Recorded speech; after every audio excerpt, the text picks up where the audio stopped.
मेरे चैनल पे ऐसे बहुत सारे सब्सक्राइबर हैं जिनको प्रेगनेंसी जल्दी से जल्दी कंसीव करनी है। तो अगर आपको जल्दी प्रेगनेंसी कंसीव करनी है तो आपको ये जानना बेहद ज़रूरी है कि आपके शरीर का जो बच्चेदानी होता है उसका मुंह कब खुला हुआ होता है और इसका क्या महत्व है। अगर मैं बच्चेदानी की बात करूं तो बच्चेदानी से कंप्लीट डिटेल वीडियो आज की इस वीडियो में बताने वाली हूँ। वीडियो काफ़ी इन्फॉर्मेटिव है, प्लीज़ शुरू से लेकर लास्ट तक ज़रूर देखिएगा।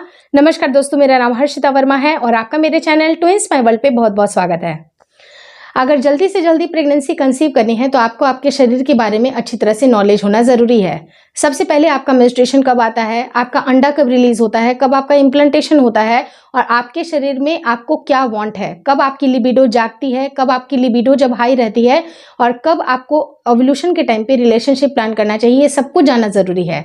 उसी तरह से आपका बच्चेदानी क्या होता है ये भी जानना आपको ज़रूरी है, क्योंकि जो आपका प्राइवेट पार्ट होता है वो आपके बच्चेदानी का पार्ट नहीं होता है, जबकि 1 से 1.5 इंच ऊपर आपके बच्चेदानी का मुंह लोकेटेड होता है, जिसे हम लोग सर्विक्स बोलते हैं।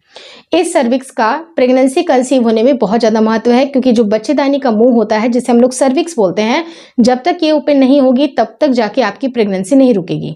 तो ये कब कब ओपन होती है, क्योंकि उसी टाइम पे आपको रिलेशनशिप भी प्लान करना है, क्योंकि जब ये ओपन होगी तभी जाके जो मेल के सेल होते हैं वो अंदरूनी अंगों में पहुंच करके अंडे को फर्टिलाइज करते हैं। तो आपके लिए जानना बेहद ज़रूरी है कि ये बच्चेदानी का मुंह आखिर कब खुलता है। तो देखिए, बेसिकली अगर इसकी बात की जाए तो इसकी संरचना इस तरह की बनी हुई होती है कि जो आपका बच्चेदानी होता है, यूट्रस होता है, वो मात्र और मात्र एक खजूर के बराबर, यानी कि जो खजूर या फिर आप छुहाड़ा जो बोल सकते हैं, बस उसी शेप का होता है। लेकिन अगर आपकी प्रेगनेंसी रुकेगी तो प्रेगनेंसी रुकने के बाद ये अपने से 800,000 गुना तक ये इतना बड़ा साइज ले लेती है। इसके अंदर इतनी खास बात ये होती है कि उसी के अंदर आपका बच्चा लोकेटेड होता है और बच्चे के साथ ही साथ कुछ प्लेसेंटा के भी पार्ट होते हैं, यानी कि 2 ग्रुप ऑफ सेल होते हैं। पहला जो ग्रुप ऑफ सेल होता है वो बच्चा बनाने का काम करती है और दूसरा जो ग्रुप ऑफ सेल होता है वो आपके प्लेसेंटा बनाने का काम करती है, क्योंकि वही प्लेसेंटा आपके बच्चे को भोजन प्रोवाइड करती है। तो ये बच्चेदानी के अंदर ये जब 800 या 1000 गुना अपने साइज से ज़्यादा बड़ा हो जाता है तो सिर्फ और सिर्फ आपके बच्चे का साइज नहीं बड़ा होता है, आपके प्लेसेंटा का भी साइज बड़ा होता है और ये कंप्लीट इतना बड़ा हो जाता है, तब जाके ये फिर से ये जो बच्चेदानी होती है उसका जो मुंह होता है वो क्लोज हो जाता है, ताकि आपके बच्चे को कोई भी एक्सटर्नल इन्फेक्शन ना लगे। लेकिन ये जब खुलेगी तो खुलने का एक महत्वपूर्ण समय होता है और उसी टाइम पे आपकी प्रेगनेंसी भी रुकती है और आपके बच्चे की डिलीवरी भी होती है। तो बेसिकली ये 2 बार नहीं बल्कि ये 3 बार ओपन होती है, जो कि हर एक महिलाओं को जब बार बार पीरियड आते हैं, आपका एस्ट्रोजन का लेवल हाई होता है और उस टाइम पे आपको ब्लीडिंग बहुत ज़्यादा आती है। तो ब्लीडिंग आने के टाइम पे होता क्या है कि ये बच्चेदानी की जो मुंह होती है वो खुल जाती है, क्योंकि जितना भी ब्लड आपके यूट्रस में कलेक्ट हुआ है, आपका जो एंडोमेट्रियम का जो पुराना जो एंडोमेट्रियम का जो थिकनेस है वो टूट टूट कर जब गिरता है तो उसे हम लोग मेंस्ट्रुएशन साइकिल बोलते हैं। और ये बच्चेदानी का मुंह उस टाइम पे खुला होता है और ये ज़रूरी है खुलना, क्योंकि जितना भी ब्लड कलेक्ट हुआ है अंदर वो सब कुछ रिलीज होगा और रिलीज होने के बाद आपका फ्रेश स्टार्ट फिर से होगा, फ्रेश स्टार्ट होगा और उसके बाद से आपकी प्रेगनेंसी रुकने का जो टाइमिंग है, जो प्रोसेस है वो स्टार्ट होगा। अब दूसरी बार बेसिकली ये तब खुलता है जब अगर आपका ओव्यूलेशन हो रहा होता है। ओव्यूलेशन यानी कि महिलाओं के शरीर में बन रहा जो अंडा है अगर वो प्रेजेंट होगा उनकी ओवरी में, तभी जाके आपका ओव्यूलेशन भी होगा और ओव्यूलेशन होने के समय में ही अगर आप संबंध बनाती हैं तभी जाके आपकी प्रेगनेंसी रुकती है। तो ये दूसरी बार तब खुलता है जब अगर आपका ओव्यूलेशन हो रहा होता है। लेकिन आपके मन में ये सवाल होगा कि ओव्यूलेशन जब हो रहा है तो उससे हमें क्या मतलब, उस ये क्यों खुलेगा? क्योंकि जब मेंस्ट्रुएशन साइकिल के टाइम पे जब ये खुलता है तो बातें समझ में आती हैं कि ब्लड की निकासी होनी है, लेकिन यहाँ तो कुछ भी निकासी नहीं हो रही है, तब ये क्यों खुलेगा? तो देखिए, ये खुलता इस वजह से है क्योंकि जो भी आपकी म्यूकस का डिस्चार्ज होता है, जो कि बिल्कुल एग वाइट के कंसिस्टेंसी जैसा, मतलब अगर हाथ पे आप इसको रखिएगा तो एक तार बनती हुई से आपको दिखाई देगी। जब ये तार बनेगी तो ये भी आपका नेचुरल प्रक्रिया होती है जिससे कि आपकी लिबिडो बढ़ती है, म्यूकस का डिस्चार्ज बढ़ जाता है। और अंडा जब रिलीज होता है तो अंडा, जैसे आप नॉर्मली जो अंडा खाती हैं आपको एग वाइट आपको फील होता है जिस तरह का, उसी तरह की कंसिस्टेंसी जैसा आपके प्राइवेट पार्ट के म्यूकस का डिस्चार्ज होता है। और ये म्यूकस का डिस्चार्ज होने के लिए भी बच्चेदानी का मुंह खुलता है और ये बिल्कुल सटीक समय है जिस टाइम पे आप रिलेशनशिप प्लान करें। और बहुत सारी महिलाओं को ये अंदाजे भी लग जाते हैं कि जब उनका ये डिस्चार्ज आ रहा है इसका मतलब कि उनकी लिबिडो भी बढ़ी हुई होती है और उस टाइम पे अगर वो संपर्क में रहेंगी तो जो मेल के सेल हैं उनकी ज़्यादा चांसेस ये बनती हैं कि वो अंदरूनी अंगों में जल्दी से जल्दी पहुँच जाएँ। आप देखिए, नॉर्मली कोई सेल जैसे जा रहा है नॉर्मली जो सेल हैं वो अगर जा रहे हैं, लेकिन अगर वो म्यूकस वहाँ पर प्रेजेंट होगा तो उनको काफ़ी आसानी से वो एक रास्ता मिल जाता है। मतलब उनको तैरना काफ़ी आसान होता है। जो भी मेल के सेल होते हैं उनको तैरने में काफ़ी आसानी मिलती है और जल्दी से जल्दी वो फैल्लोपियन ट्यूब में पहुँच जाते हैं। और जब वो फैल्लोपियन ट्यूब में पहुँचते हैं तो अंडा अगर पहले से प्रेजेंट होगा या थोड़े दिन के बाद, जैसे 1 से 1.5 दिन के बाद अगर अंडा प्रेजेंट होगा, तब भी वो एग को फर्टिलाइज कर पाते हैं।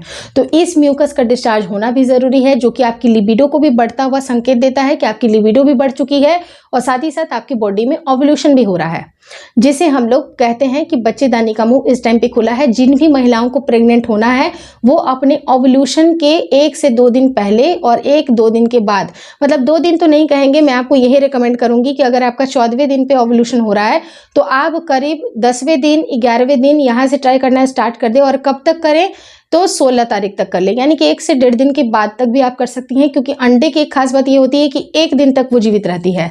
तो इन 1 दिनों में यानी कि 24 घंटे में अगर एग का फर्टिलाइजेशन हो गया तो डेफिनेट बेसिस पे आपकी प्रेगनेंसी रुक सकती है। अब रही बात जो तीसरा एस्पेक्ट होता है कि बच्चेदानी का मुंह अपने पूरे साइज में कब खुलता है, यानी कि सबसे बृहद रूप से ये कब खुलता है सर्विक्स का माउथ, तो ये 10 सेंटीमीटर तक खुलता है जब आपकी पूरी की पूरी डिलीवरी एक्टिव हो रही है। मतलब जब आप बिल्कुल एक्टिव लेबर में होती हैं, आपकी डिलीवरी बिल्कुल होने ही वाली है। आप यकीन नहीं मानिएगा दोस्तों कि आपके जो सर्विक्स होता है, सर्विक्स की माउथ इतनी छोटी होती है, मतलब ये कुछ mm में होता है, मे बी आपका 2 mm या फिर बहुत कम 3 mm, इतने तक अगर उसकी नॉर्मल रहती है, उसकी पोजीशन, उसकी साइज इतनी रहती है। लेकिन आप यकीन नहीं मानिएगा कि ये बहुत ज़्यादा हाई हो जाता है, बहुत ज़्यादा हाई हो जाता है। करीब 10 सेंटीमीटर तक इसकी ओपनिंग होती है और 10 सेंटीमीटर तक ये ओपन होगा तभी जाके बच्चे का सर निकलेगा। तो ये तीसरी बार सिर्फ और सिर्फ आपकी डिलीवरी के टाइम पे खुला होता है। और आप ये चीज़ को अच्छी तरह से नोट करके रख लीजिए कि जब अगर आपके बच्चेदानी का मुंह खुलता है उसके बाद बच्चे की क्राउनिंग होना स्टार्ट होती है। बच्चे की क्राउनिंग को आप थोड़ा स्पीड अप कर सकती हैं नॉर्मल डिलीवरी आसान बनाने के लिए। उसके लिए मेरा दूसरा चैनल है जिसका नाम है ट्विंस माय वर्ल्ड केयर, आप ज़रूर देख लीजिएगा कि बिना चिरे के कैसे डिलीवरी होती है और आसानी से हो जाती है, वो भी सब आपको जानना ज़रूरी है। क्योंकि जिन महिलाओं का बच्चेदानी का मुंह प्रॉपर नहीं खुलता है उनको कैंची से भी कट लगाया जाता है, सीजर कट होती है, उनको छोटी सी ऑपरेशन होती है। लेकिन आपका बिल्कुल आराम से कैसे बच्चेदानी का मुंह खुल जाएगा सबके बारे में उसमें डिटेल नॉलेज बताई गई है, तो आप ज़रूर देख लीजिएगा। लेकिन नट सेल में आप ये बात समझ लीजिए कि ये जब बच्चेदानी का मुंह खुलता है तो आपका पहले से ब्लीडिंग निकलने के लिए स्टार्ट होता है। दूसरी बार महीने में एक बार ये 12-13 तारीख को या जब आपका ओव्यूलेशन होगा उस टाइम पे ये खुलेगी और उस टाइम पे मेल के सेल को एंट्री मिलने के लिए ये ज़रूरी होता है। लेकिन जब अगर आपके बच्चे का जन्म स्टार्ट हो जाता है, मतलब कि आपकी प्रेगनेंसी रुक गई है, एग्जाम्पल के तौर पे कि इम्प्लांटेशन आपका सक्सेसफुल हो गया, प्रेगनेंसी आपकी रुक गई है, रुकने के बाद ये अपने आप ही क्लोज हो जाता है, ये नहीं खुलता है। फिर वो इस वजह से नहीं खुलता है ताकि कोई भी एक्सटर्नल इन्फेक्शन आपके बच्चे को ना लग पाए। तो ये सारा सब कुछ इतना प्राकृतिक रूप से होता है और इतना अच्छे से होता है जिससे कि बच्चे को कोई भी नुकसान नहीं होता है। और उसके बाद चाहे अगर आप रिलेशनशिप भी प्लान कर रहे हैं प्रेगनेंसी के दौरान भी, तब भी आपकी बच्चेदानी को कोई भी असर नहीं होता है, क्योंकि जो भी आप रिलेशनशिप प्लान कर रहे हैं वो बिल्कुल एक्सटर्नल होता है और इतना इंटरनल आपको कोई भी खतरा नहीं होता है, बच्चे को भी कोई चोट नहीं लगती है। हाँ, हालांकि जब आप संबंध बनाएं तो उस टाइम पे आपको ये ध्यान रखना है कि ऐसे कोई भी पोजीशन से आपको दिक्कत नहीं होना चाहिए, यानी कि जो महिला है उनको दिक्कत नहीं होना चाहिए, पेट पे दबाव नहीं पड़ना चाहिए ताकि बच्चे को कोई दिक्कत ना आए। लेकिन अगर आप नॉर्मली बिल्कुल सेफली और अच्छे से पोजीशन को मेंटेन करके अगर आप रिलेशनशिप प्लान कर रही हैं तो आपके बच्चे को कोई भी हार्म नहीं हो सकता है। सबसे पहली चीज़ क्या होती है कि अगर आपकी प्रेगनेंसी में कोई कॉम्प्लिकेशन है तो आप ज़रूर डॉक्टर को दिखाएं, क्योंकि अगर नॉर्मल प्रेगनेंसी है तब आप अपने डॉक्टर से कंसेंट लेके उनसे बात करके आप इस तरह के एक्टिविटीज़ में संबंध बनाना चाहिए या नहीं बनाना चाहिए, आप डॉक्टर से ज़रूर कन्फर्म कर लें। लेकिन अगर कोई ना कोई कॉम्प्लिकेशन है या प्रेगनेंसी रुकने में बहुत दिक्कतें हुई हैं तो आपको इस तरह की चीज़ों से बिल्कुल अवॉइड करने की ज़रूरत है। करीब 9 से 10 महीने आप अपने आप को थोड़ा सा मजबूत बना लें कि इस तरह की कोई भी एक्टिविटीज़ आपको पार्टिसिपेट नहीं करनी है। हालांकि आपकी प्रेगनेंसी में कोई भी कॉम्प्लिकेशन नहीं हो, भगवान से यही दुआ मांगती हूँ कि बिल्कुल आराम आराम से आपकी प्रेगनेंसी रुक जाए। इसी दुआ के साथ, इसी कामना के साथ आज की वीडियो एंड कर रही हूँ। वीडियो अगर अच्छी लगी तो प्लीज़ लाइक कर दीजिएगा। चैनल पे नए हैं तो चैनल को ज़रूर शेयर और सब्सक्राइब करें। मुझे इंस्टाग्राम पे और फेसबुक का जो मेरा पेज है उसको लाइक और शेयर करना बिल्कुल ना भूलें। Thank you so much for watching twins my world.